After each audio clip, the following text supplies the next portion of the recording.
So, good evening, everybody. My name is Reshat Kasaba.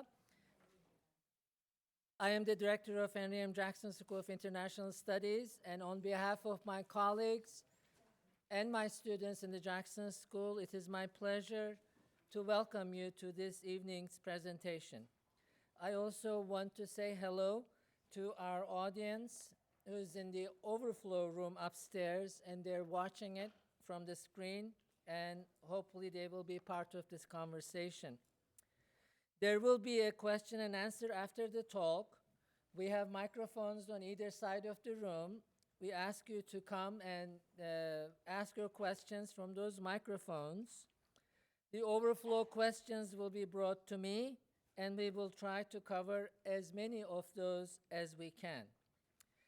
Professor Snyder will sign his books, his latest book, which is outside in the hallway, and after the lecture is finished, we will usher him outside and he will sign books there, and you can also continue your informal conversations with him for a little bit out there.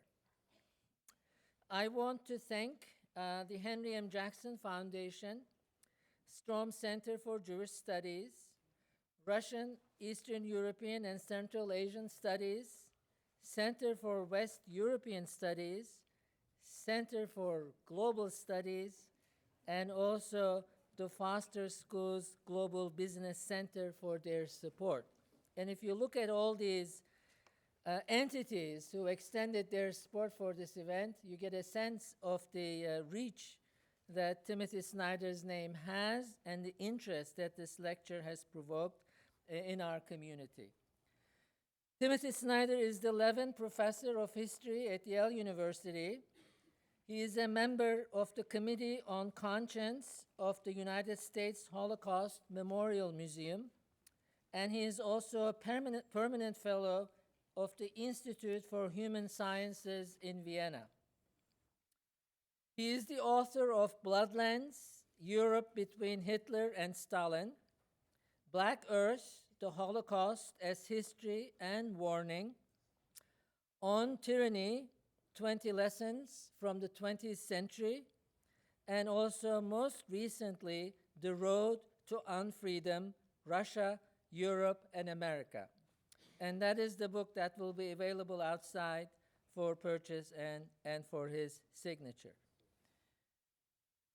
Among the many prizes and recognitions Professor Snyder has received, I would like to mention the Literature Award of the American Academy of Arts and Letters, Hannah Arendt Prize, and also the Leipzig Book Award for European Understanding.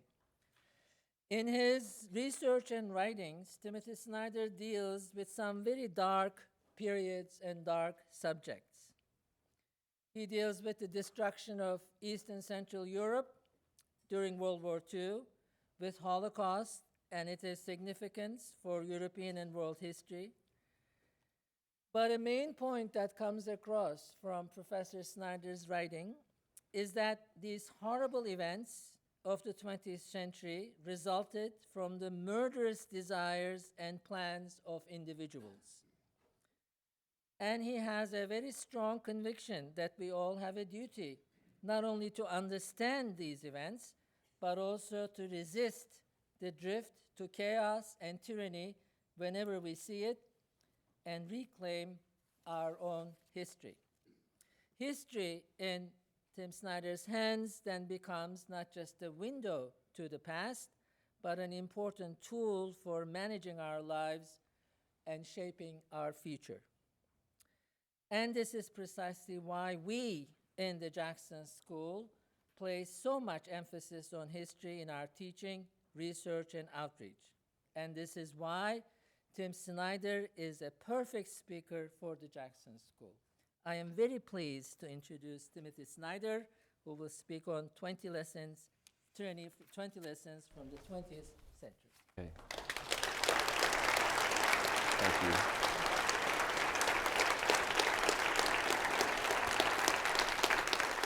Thank you. Okay. So thank you all very much for being here. Thanks to you who are physically present. Thanks to you who are almost physically present. I'm glad to have you all here, or almost here, as the case may be. What I'd like to do in the next 45 minutes, hour or so, is talk to you about history. History not in the sense of something which is a boring book that you have to read. And by the way, those of you who are here because you have to be from your history classes, a special welcome to y'all. By history, what I mean is not a book that you don't want to read or something that you put away. By history, I mean the thing that we are all in together. Unlike other disciplines, there is only one history. There's just one. There's only one set of human beings. That's us and the people we're descended from. There's only one set of written sources. All the written sources we have, all of history comes from those written sources. There's only one set. That's it. There's just one history. And so much of deciding to do good or to do evil in politics comes from recognizing whether or not you're in history. It comes from asking whether or not you're in history. That's why the first lesson of this book, this little book On Tyranny, which I'm talking about this evening, the first lesson of this book is don't obey in advance. Now, this lesson has everything to do with history. In the most straightforward sense, it's a lesson from history. It's a lesson from 1933. When we think of the rise of dictators like Adolf Hitler, who came to power in 1933, we can think of overpowering tyrants who, somehow with their superhuman powers immediately were able to control everyone. Images flash through our minds of salutes and marches and armies.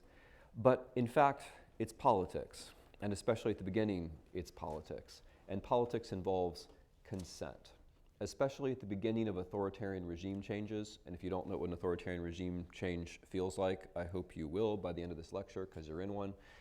At the nervous laughter. At the beginning, authoritarian regime changes depend upon consent. That is, they depend upon people normalizing the new reality and then meeting it halfway, anticipating what it's going to want, which is a normal human reaction. That's what we generally do in normal situations. So you're expected to sit down, you do. I'm expected to stand up and talk, I'm doing that. 99% of the time, it's normal to try to figure out what the social situation is and react to it.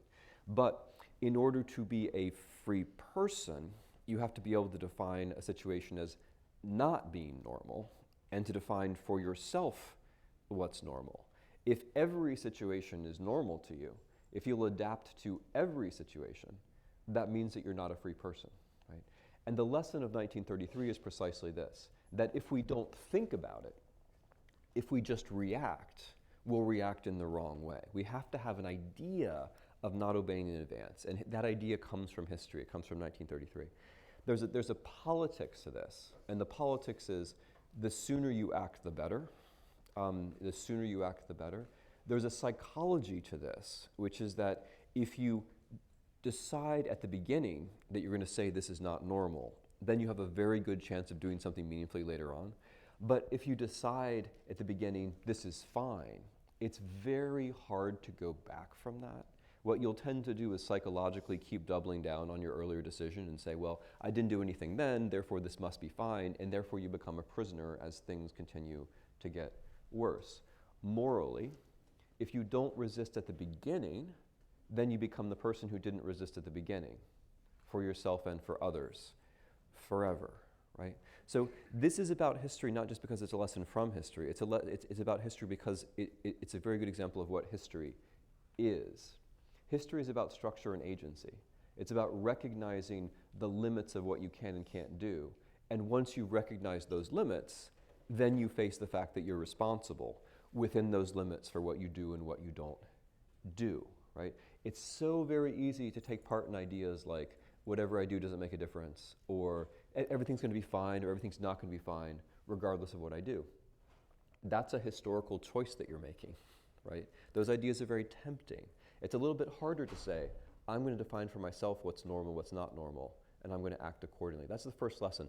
The other reason why it's the first lesson in this book is that if you fail that one, the other 19 are totally irrelevant. That is to say, if you can't define for yourself what's normal and what's not normal, then you can't be a free person. And the other 19 lessons, beautiful as they might be in other ways, they're not going to be relevant to you, which doesn't mean that you can all leave now, like if I didn't reach you about number one. Lesson number two is protect institutions, defend institutions. And the reason why this is the second one is that it's a very fundamental political lesson in the American tradition and others, that it's the institutions that make us decent. We have a legend about ourselves and about how we defend freedom, which is that the last American, alone on some blasted heath will be protecting us from the aliens or whatever it might be. Like, that's the image that we like. Or to bring it slightly more down to earth, Tiananmen Square in 1989, the lone young Chinese man, holding off the tank. But he actually got out of the way of that tank. By the time you get down to the one person defending against the onslaught, it's actually all over. That's not what freedom actually looks like. That's what Hollywood tells you freedom looks like. That's not what freedom actually looks like. Freedom requires institutions. And this is what the founders understood. The founders were not American exceptionalists. How could they be American exceptionalists? There was no America. They were trying to create America. And they were trying to create America on the basis of their understanding of human nature, which was, quite understandably, skeptical.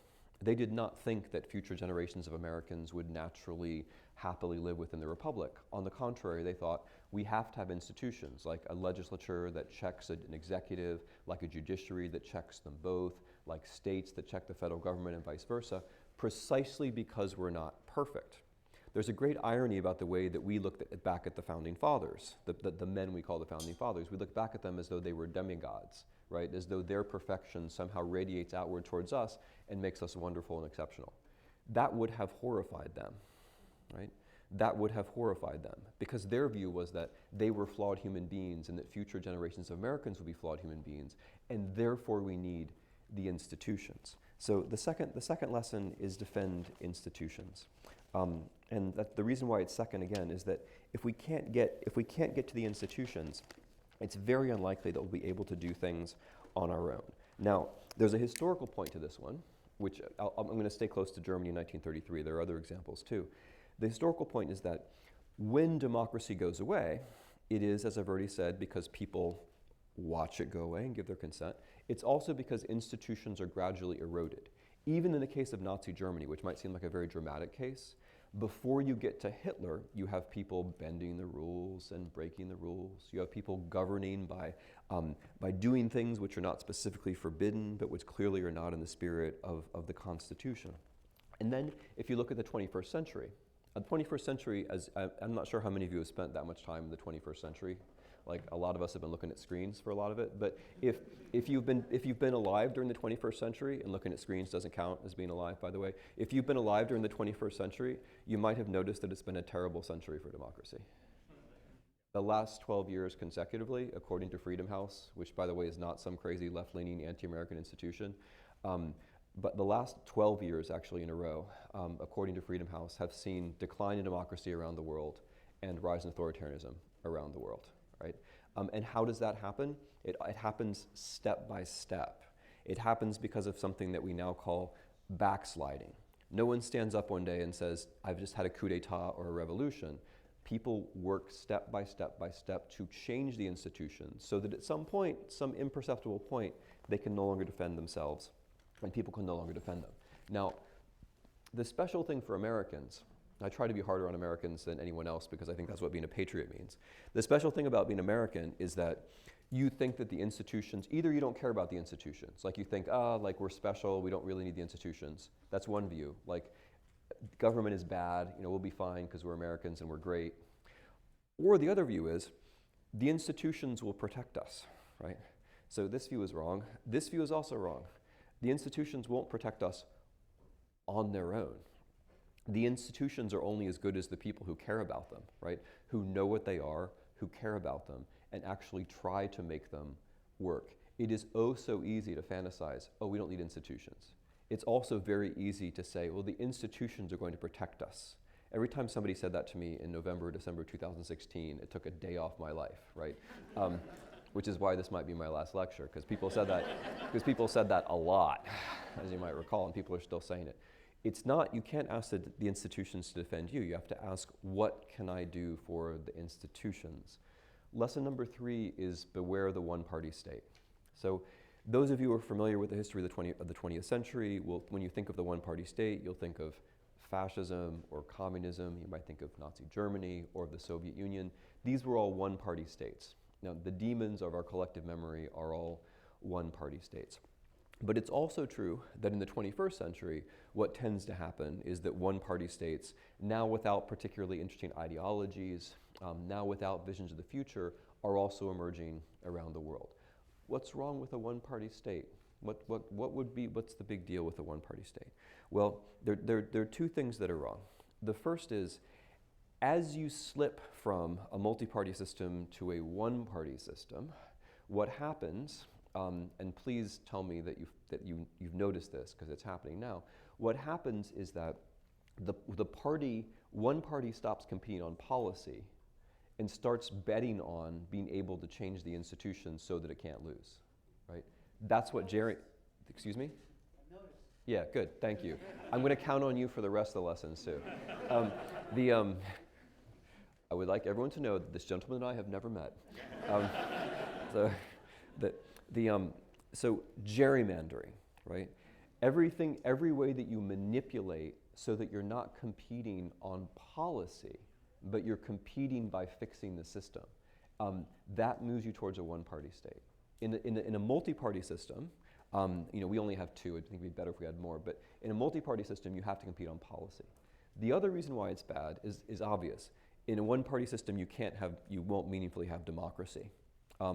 And by the way, I'm just going to pause and I'm going to say that I think that democracy is a good thing, or rather that I think democracy in the United States would be a good thing, that democracy is a good thing and that it makes sense to try to make our system more democratic. And I think that's something which is worth saying, because I think it's very easy to say, oh, democracy, shemocracy, it's all the same thing, it doesn't matter, the same 7 oligarchs rule the world. Not yet, not yet they don't, right? Not yet they don't.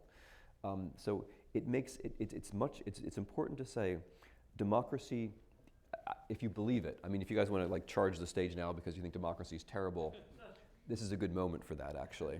But no, not in this speech. I just mean in world history. You'll be on the side of history. But what's good about democracy, what's fundamentally good about democracy, is that it allows you to have a country. Because here's the thing about democracy. We all make mistakes. Remember what I said about the founders? We all make mistakes all the time. That's what it's like to be human, right? I mean, your girlfriend may tell you otherwise, before she breaks up with you, then she'll tell you the truth. But being human is about making mistakes all the time.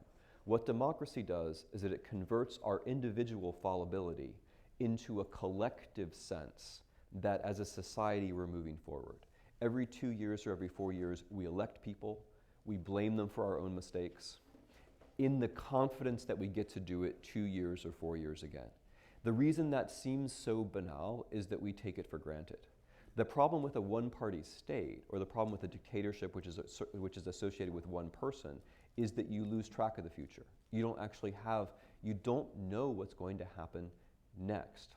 And that uncertainty affects and undermines everything, right? So democracy is good for many reasons, but one reason democracy is a good thing is it allows you to know that the United States of America or some other country is going to continue to exist, that you will be voting, or your children, in the same country your parents did, or your children will be voting in the same country that you did. Okay. Lesson number 4 is take responsibility for the fate of the world. Sorry, that's too much. Just for the face of the world. Take responsibility for the face of the world. What does this mean? By the face of the world, I mean just literally the 3-dimensional world. One of the things that we understand about 1933, again, I'm going to stay close to Hitler's takeover, is that it matters a lot whether you paint a swastika on the wall or not. And it matters a lot whether other people allow that swastika to stay on the wall. What's visible becomes thinkable, and what's thinkable becomes doable, right? And so it matters a great deal in the United States of America in 2018 whether you paint swastikas on the wall and whether your friends allow them to stay on the wall. Because what's visible becomes thinkable, and what's thinkable becomes doable. Now, in the 20th century, this was a lesson which was entirely about the 3-dimensional world, because that's where we lived. In the 21st century, this is also a lesson about the internet. we spend a lot of time in a different space. And one of our problems is we don't think about it as a space. We think about it as a kind of exception where the rules don't apply. One of our problems, and one of the things that I think bit us pretty hard in 2016, was that we were very careless about how we were treating that space. I'm going to say more about this later in the lecture, but I just like to drop this idea now that the internet is a space that we all have to share. Each of us has a certain amount of responsibility for the trace that we leave in the internet. We should be thoughtful about how we treat it, because it's a kind of environment which we share with everyone, and the things we do in the internet really have consequences. Okay, number 5 is remember professional ethics. Okay, ho-hum, professional ethics. What's a concentration camp? A concentration camp is a place where businessmen go for cheap labor. Concentration camp is a place where, which is run by lawyers. A concentration camp is a place that only exists because bureaucrats make exceptions to rules. A concentration camp is a place where doctors carry out experiments. That's what a concentration camp is. A concentration camp is not possible without people from multiple professions violating professional ethics. What's a show trial? A show trial requires judges, prosecutors, defense lawyers, all of them to play a role, all of them to abandon the basic tenets of professional ethics. It's extremely hard to get to those totalitarian extremes of concentration camps and show trials if people have some sense of professional ethics. Professional ethics set bounds on what's acceptable and what's not. And also professional ethics connect you to a community like doctors or lawyers, or for that matter, civil servants who can have some kind of a code and who can help one another feel like they're not alone in this, right? That we should take some kind of a stand about this. And it's interesting, by the way, in America right now, that there are very, very many, especially doctors and lawyers, who are looking back at the way doctors and lawyers behaved in Germany in the 1930s and drawing lessons from that, which strikes me as being a very good thing. Now, the primary professional ethic, or the professional ethic that the fundamental professional ethic that goes away when the others aren't respected, is the rule of law, right? So going back to my examples, a concentration camp. The technical definition of a concentration camp is a place where the law does not apply. That's a concentration camp. A show trial is a public spectacle where the law is perverted. The fundamental professional ethic is the rule of law, right? And that's I think, the right way for us to be thinking, for example, about the Mueller investigation. The Mueller investigation is not some kind of spectacle where, like, Mueller faces up against Trump. The Mueller investigation is a question of whether we as a society, and it's a question, are still going to be able to function in terms of the rule of law or not. Which brings me to lesson 6 and lesson 7, which I'm going to talk about together, which are be wary of paramilitaries and be reflective if you must be armed. So I'm going to tell you how these lessons work together, and I'm going to give you an example of what I mean by being reflective. So be wary of paramilitaries, be reflective if you must be armed. Why is that so important? Because in a rule of law state like Germany was and ceased to be, and like we are, but we're hovering, in a rule of law state, the government has a monopoly on legitimate violence. Like, that's what government means, is the government has a monopoly on legitimate violence. If you want to get rid of a rule of law state, there are 2 ways to go about it. One is that you invite paramilitaries, that is, people who are not part of the government, you invite them to perform acts of violence in public, because that undermines everyone's confidence in law and in security. It makes them doubt that things like democracy can possibly work. They ask for a strongman, and so on and so forth. The other thing you can do is you can take the forces of law and order, like the police, and you can change them. You can invite them to do things which aren't really about enforcing law anymore. And so, for example, in the case of Nazi Germany, to give a drastic example, who shot the most people in the Holocaust? The regular policemen. The regular policemen, not the SS, the regular policemen. So what was special about the Nazi German state was that it did both of these things. It brought paramilitaries, called the SS and the SA, into the state, and it brought the police, and also the army to some extent, closer to the SS. So that by the time the Second World War began in 1939, there was one pyramid of power, which was a kind of hybrid, where the SS and the police were all mixed up together, and they became what Himmler called racial warriors. Now, I want to give you an example of being reflective because I like it so very much, and it comes from Mr. Smiles, who's the policeman standing outside the door right now. As I went out there to wait because I couldn't deal with all the flashbulbs in here. So I was standing out there and I was listening to Mr. Smiles talk to his colleague, and this is what he said, which struck me as amazing. I want to share it. He said, he's pointing to this crowd, he's pointing to the audience, and he said, this is where the magic happens. Academia, research. We've lost sight of that, especially in this administration. I thought, wow, that's pretty reflective.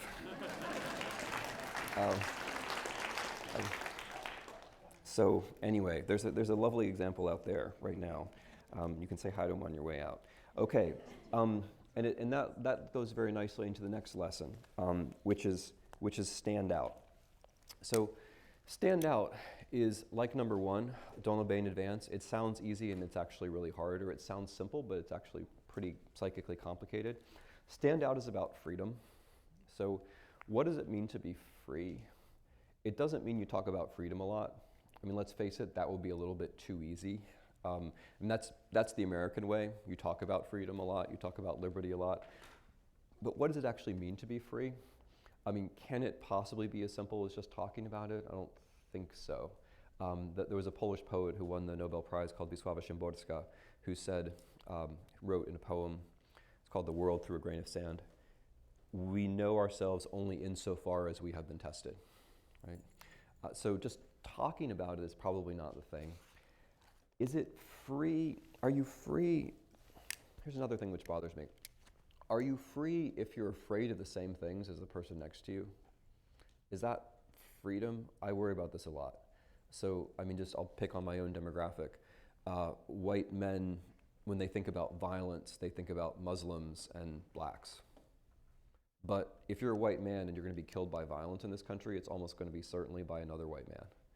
But that's not what we think of, right? And why is that? If you're afraid of the same thing as the person next to you, maybe that's a suggestion that you're not free? Maybe that's a suggestion that you've been successfully profiled and manipulated, right? If you have the same fears as people who look like you, isn't that a sign that perhaps you're not free because you're not figuring things out for yourself? I mean, the test of freedom that I give in 8, stand out, it's very simple, but it's, I think, deceptively simple. Do you feel uncomfortable? Because the thing about an act of freedom, I think, is that you're always going to feel uncomfortable because you're always going to be doing something which is against the drift of what's going on around you. And that always feels a little bit strange. So that's a kind of daily test. Did it feel strange today, or was I just with everyone else? If you were just with everyone else, then there's reason, I think, to worry. And of course, there's power in that feeling of discomfort, because if you're willing to feel a little bit uncomfortable, especially if you're working from a place of relative privilege, if you're willing to feel a little bit uncomfortable, that makes it a little bit easier for the person next to you to feel a little bit uncomfortable. And in that way, people help one another to be free. It seems to me this is a very important lesson for a lot of us right now, because most of us right now, not all of us, I know, but most of us right now in this country are not facing very much risk. We could make little gestures all the time, and the thing which holds us back is usually ourselves, the sense that we don't want to stand out too much. We don't want to say something that sounds like it's a little crazy. We don't want to feel like other people might make fun of us for being free. But being free involves people making fun of you. It always does. If no one's saying that's a little strange or that's a little weird or what are you doing, you're probably not a free person. Number 9, be kind to our language. Number 10, believe in truth. Number 11, investigate. I'm going to talk about these together. So I think that the facts have a very profound connection to freedom. If in order to be free, you have to be able to defend yourself against power And what do you defend yourself against power with? You defend yourself against power with the real world. That is, you can defend yourself against power if you can talk about things that are happening in the real world in a way that will allow you to create allies, build alliances, get other people to think that maybe you're right. If you start from the position, there is no real world, there's no factuality, everything's a matter of opinion, how on earth can you function politically? You can't. How on earth can you win against power? If you say there's no truth, power will also say, yes, there's no truth. And power will always have a better spectacle than you. And then you will win. Power has a better spectacle than you. That's the United States in 2018. It has a better spectacle. What it doesn't have are facts, right? That's what it doesn't have. Facts are weapons of the weak, but hint, weapons of the weak are better than no weapons at all, right? Weapons of the weak are better than conceding everything to the strong. If you concede that there are no facts, that there's no real world, you're conceding everything to the strong right at the outset, because they will always have a better spectacle. They will always have the spectacle. Now, something else I want to say about this is that this position, okay, there's a position of total doubt, you know, that I'm skeptical about this. I know I'm skeptical of Fox News, and I'm skeptical of ESPN, and I'm skeptical of the deans of my university, and I'm skeptical of mom and dad, and I'm skeptical of everything. That's a very easy position. And that position of total skepticism blends into total naivete. Because if you don't believe in anything, if that's your pose, if you don't believe in anything, you're gonna, the one thing that you're gonna believe in is the thing that makes you feel good. And that's how you lose. Because the people who are smarter than you, for example, on the internet, don't have very much trouble figuring out what makes you feel good and giving that thing to you, right? So when you doubt everything, all that's left is the stuff that pleases you, that affirms you. That's all that's left. And then you're very, very, very disempowered, right? So that pose of total cynicism, which I realize feels kind of cool, that pose of total cynicism is actually totally disempowering. And here comes my word to the young. Okay, this pose of being skeptical about everything, that might have been cool in the 1990s when I was young, but I think it has aged itself out by now. Okay, what has happened since the 1980s is that the cool pose of the 1990s has then been taken over by Russian oligarchs who are now selling it back to you. I really think we need to get through this. I think that the young people have to valorize the real world, right? Have to make the real world interesting, have to make investigation cool. I can't figure out how to do this, and frankly, I don't think it's my job. I think it's the job of you. Because if another generation comes along and says, we doubt everything, that's just, I mean, there's just something, I'm sorry, there's something sad about that. That was already done. That was the 1990s. That's already happened, right? You guys need to do something different. And the thing that's different, which would help our republic a lot, would be that if you guys could figure out how to make the real world, factuality, sexy. That would be a good thing. Okay, I'm just going to lay that in front of you, and take it where you will. Okay, so the next thing I wanted to say about this is that, so I'm not joking about the internet, by the way. So there are reasons to be concerned that the internet, that the way we should be thinking about the internet is that it is basically authoritarian as opposed to basically enlightening.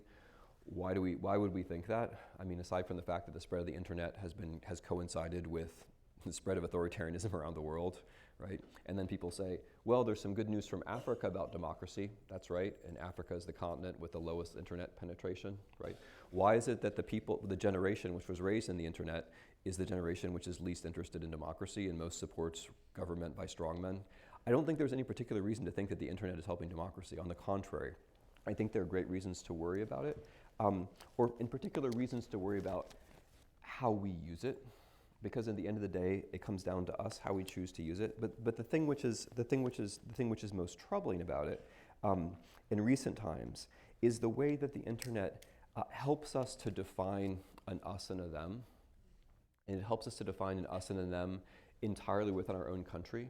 So if you think back to the election of 2016. There are a lot of things to say about it, but one thing I think it's fair to conclude is that basically nobody in the United States in 2016 was thinking about any other countries at all. If you, a quantitative study of major television news was done, which found out that the candidates were talking about foreign countries less than 1% of the time, right?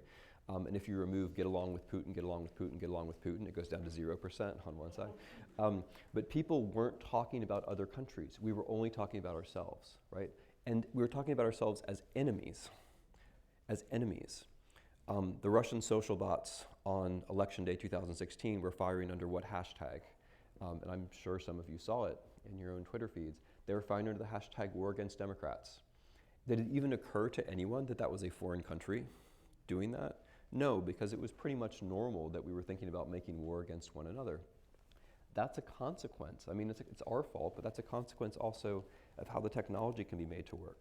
I mean, in the strange, and this is something I write about at length in Road to Unfreedom, I can't spell it all out here, but it's a very striking fact that in 2016, the United States of America managed to lose the first major cyber war in history by allowing a foreign state to choose its president. That's remarkable. But what's more remarkable is that we didn't even notice while it was happening, right? And this goes to a fundamental question about what war actually is. When you think of war and you think of combat, that's not actually what war is. Clausewitz, who is the leading student of war, the leading theorist of war, says that war is altering the enemy's will so that the enemy does what you want. Combat isn't war, combat is a means to an end. What if, and this is what Russian military doctrine has said since 2013, what if you can break the enemy's will or bend the enemy's will without combat? What if you can do it entirely over the internet? What if you can have a cyber budget which costs less than one American F-35 and change the American presidential election? What if, right? It's not a what if. That actually happened. And one of the reasons why it happened was in 2016, we were so unable to think ourselves back into the real world and so trapped, too many of us. And I don't have to recite all of this, right? Like you all know that on Facebook, the top 20 fake stories were more widely read than the top 20 news stories in the 6 weeks before the election. We all know this, right?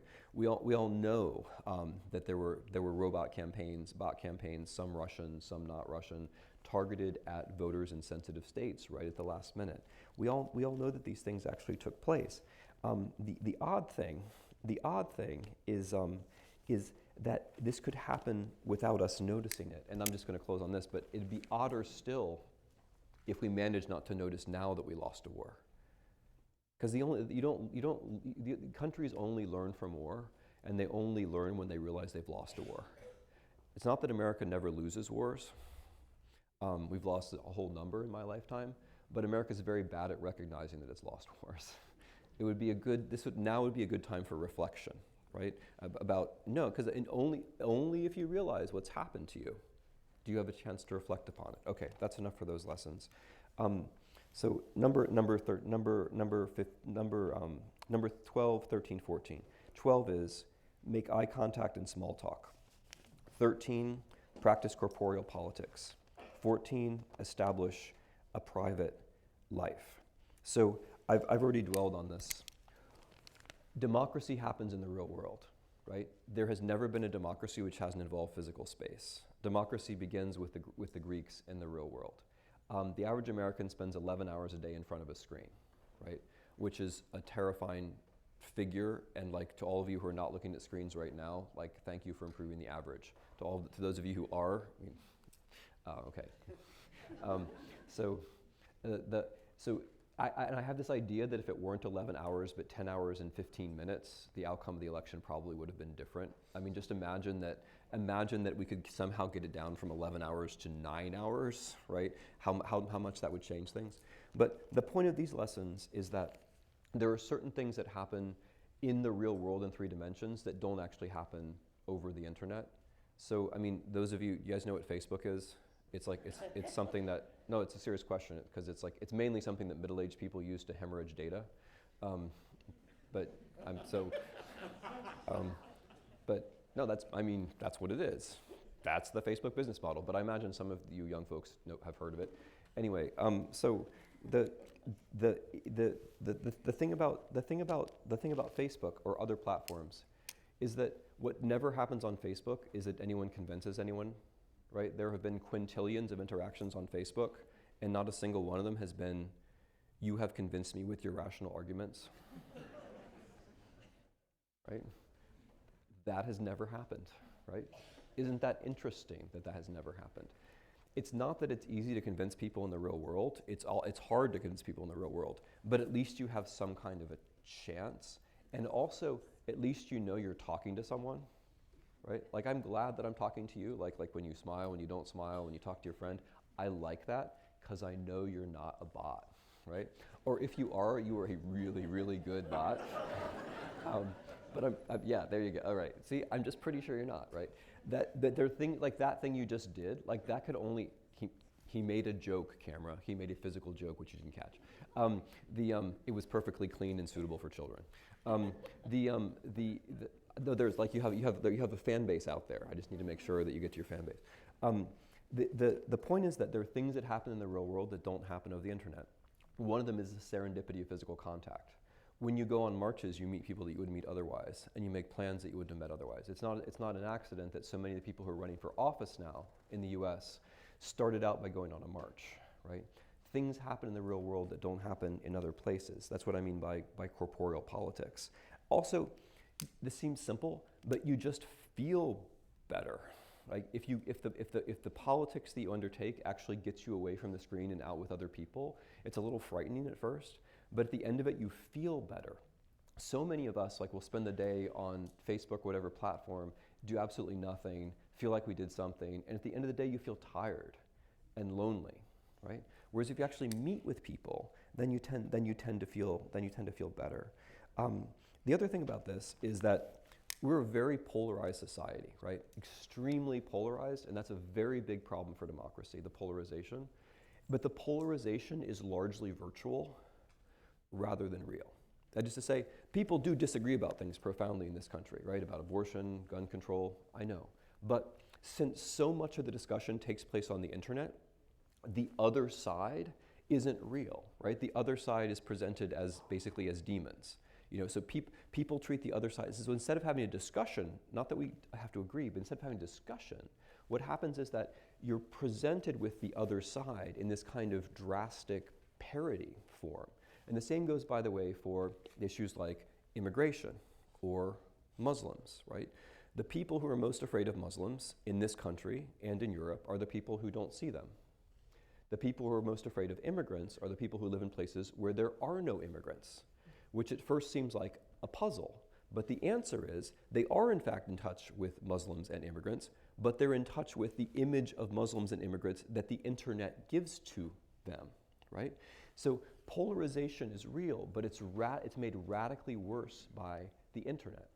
If you were in contact with real people, radical polarization becomes much less likely. Okay, number 15 is a light one: contribute to good causes. So this goes to the question which we were talking about at dinner, like what do we actually do? The things that we have to do would be things where we know something about the issue, we care about the issue gets us in touch with real people in the real world, and we can keep at it every day. That's the trick. The way authoritarianism works, especially in our postmodern world, is that it bombards you with bad news all the time. It makes you feel overwhelmed, and you think, what can I do about all this? I mean, how can I fix North Korea and Syria and the EPA and the Commerce Department, and how can I get Melania another job? It's overwhelming, right? But see, the mistake here is none of us has to fix everything. We're not Superman. Like, none of us has to fix everything. If each of us consistently works on some small part of it, that would actually be enough. Consistently, right? So the trick is to keep at it day after day, even if the news cycle makes you feel bad. And there's a trick to making the news cycle not make you feel bad, which is to watch the news less, right? Because it's actually way more important that you're out in the real world doing your little bit of good than it is that you hear, Fox and Friends that morning. And we spend a lot of time watching these televised talk shows, or at least some people do. I'm looking at I don't know, where is he? Okay. A lot of us spend time watching these, but it doesn't, if you miss it for 4 days, it actually doesn't matter. It doesn't matter at all. But if you don't do your little good thing for 4 days, that matters a lot in the world, right? But this lesson, contribute to good causes, it's a very simple one. It just says, pick a charity and contribute to it on autopay. So that time, on those days when you really do feel bad and don't do anything, you can at least feel like I'm helping other people do something, right? And that may seem really simple, like subscribing to newspapers, you know? I'm not gonna ask you, because like camera's on, it's kind of embarrassing, but we should really all be subscribing to the newspapers that we read. We should all do that. It makes a huge difference. And it only costs $25, $30 a year. And if you're a student, there are special rates. It really doesn't cost very much, and it makes a huge difference. So if everybody puts one charity on autopay, we're not going to notice it, those of us who have money, right? I'm not asking everyone to do this, but those of us who have money, we'll put one charity on autopay, everybody, right? It makes a huge difference. Right now what we do is like the ACLU gets a huge amount of money in bursts. Okay, that's great. But what if we all, did this? Okay, I'm sorry, I'm beating that point to the ground. Number 16, learn from peers in other countries. So there's this question like, can it happen here? That is a dumb question because there is no here. There isn't a here. There's an it, but there's no here. There's nothing magical about America, which means that democracy has to thrive here and not other places. There's no here. There's an it. The transition to authoritarian rule, that's true, that's real, that's happening all over the world. But it's happening as one phenomenon. It's connected. What happens in Russia and Turkey and India and Poland and Hungary is connected to what happens to America. It's all one phenomenon, right? And therefore, one of the best ways to get out in front of what's happening is to listen to people from India or Turkey or Poland or Russia or Ukraine who have tried to do something, because they will be 2 or 3 or 4 or 5 years ahead of you in experience. And that can be really useful. Now, that is totally not the American way, right? The American way is to say, we've got a great democracy and let us tell you how to build one, right? And here's a tank. That's the American way. But in terms of being real, in terms of seeing the world for the way it's actually working, what's happening is that these trends that we observe in the United States actually appear in other countries first. And in the case of Russia, are actively exported back to us, which means that if you followed Russia in 2010, 2011, you'd have a pretty good chance of knowing what was going to happen in the US in 2015, 2016. It's actually startling to what extent events in Russia prepare us, if we'd been paying attention, for events in the United States. The Russian invasion of Ukraine, to which we paid all too little attention, in many ways was a rehearsal of, or even an element of, the campaign which Russia is carrying out against the United States of America. Right down to the details. The same social bots were used, the same propaganda tactics were used, the same malware is in the Ukrainian power grid as is in our power grid. In 2014, they tried to hack the Ukrainian election. 2016, they succeeded in hacking ours. So the learning from peers in other countries is very good because it's humbling and it's also extremely helpful. Now, I'll just give you one example of this. In April of 2016, I wrote the first article of what is now known as the Russia story. I was the person who broke that story in the United States. Why was that? Because I wasn't living mentally in the US, I was living mentally in Russia and Ukraine. And if you were following the Russian press, it was totally obvious that the elites of the Russian Federation were supporting a candidate, not for the presidency at that point, for the Republican nomination, right? They hadn't been the conventions yet.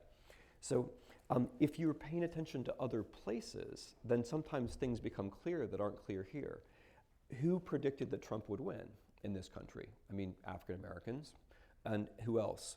Russian journalists, Ukrainian journalists, because they'd seen this kind of thing happen before, right? Who, when they looked at Brexit in 2016, thought that Brexit was going to pass? Russians and Ukrainians, right? Because they'd seen this kind of thing happen before. Okay, number 17, number 18. Listen for dangerous words, Be calm when the unthinkable arrives. So these are lessons about a particularly critical moment when a leader is able to push a republic into an authoritarian state, where a leader takes advantage of something that maybe really happens, like a terrorist attack, for example, or a war, takes advantage of that moment to change the system, right? And the way that this happens, it has two steps. In the first step, the leader primes you to think that the enemies are mainly at home, right? So the leader talks about, blacks as sons of bitches, or establishes a denunciation office for Mexican immigrants, or changes an office of the investigation of terrorism into an office of investigation of Islamic terrorism, just to take three true examples from our own country in the last few months. The leader instructs you how the enemy is actually at home until you get used to that idea. Then when something happens, the leader asks you to accept a state of emergency. And that state of emergency, where you give up your civil rights, because you feel like you have to, because there's fear and there's grief and so on, that then becomes permanent. This is page 3 of the Dictator's Playbook. Page 1 and 2 are filled with attractive illustrations. This is page 3 of the Dictator's Playbook. When the prototype is the Reichstag fire in Nazi Germany of 1933. When the German parliament burns, no one knows who actually did it, doesn't matter. Hitler is able to blame his enemies on the left, and from that point forward, there is no longer the rule of law in Germany. Hitler asks for a temporary suspension of the civil rights and constitutional rights of Germans, and that temporary condition becomes permanent. Right? This is the way it works, and here's the thing. Every aspiring dictator knows this, and every person who advises authoritarian rulers knows this. Something happened very similar to this in Russia in 1999. Something happened very similar to this in Turkey 2 summers ago. Everybody knows that this is the playbook, which means that if you want to keep your republic, you have to know yourself that this is the playbook. And you have to talk about it and think about it in advance.